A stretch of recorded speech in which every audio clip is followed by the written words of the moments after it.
Alright, ku Projan Media TV nga kochali ekyo kyokolokola kyamaanyi okubanga ogyekuumirako tu streaminga live okuva wano e Makerere.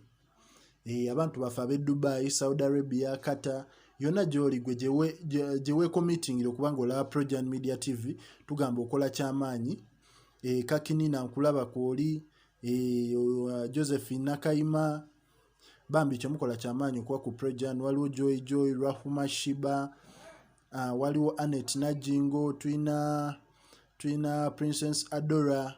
Kale mwenna mukola omulimu gw'amaanyi okubanga ku Projan kwe muli era nga mba mulindiridde amawulire.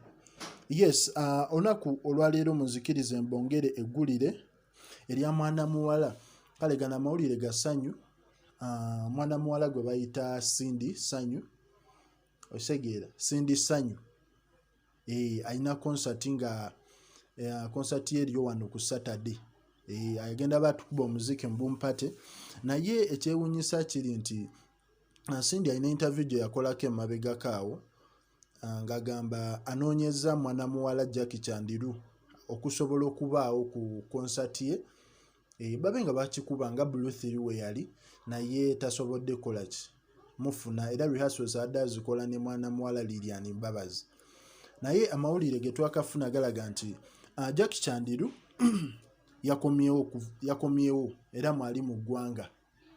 Mawulire ga ssanyu nnyo kuba ffenna tukimanyi nti omukyalo ono yali yatwalibwako eddaka awo mu rehab olw'okuba nti yali addicted ku ddagala erisinga okuba ery'ettabbu lye bayita pethidine, nga yali addicted nnyo nga limuyisizza bubi era nga ali mu state ya kufa.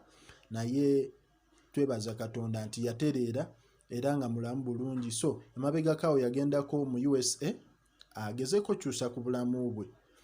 Naye nga amawulire agakagwawo kiraga nti yalandinze n'akomawo mu ggwanga okubanga naye yetegekera omuziki gwa Cindy okubanga naye aba featuringa ku show okubanga atukuba omuziki. Kale tubebaza okubanga ku Projan kwe muli. Zino updates tujja batuziba bwe zitambula mu ggwanga. Yonna gy'osinzirira likinga, commentinga, subscribinga.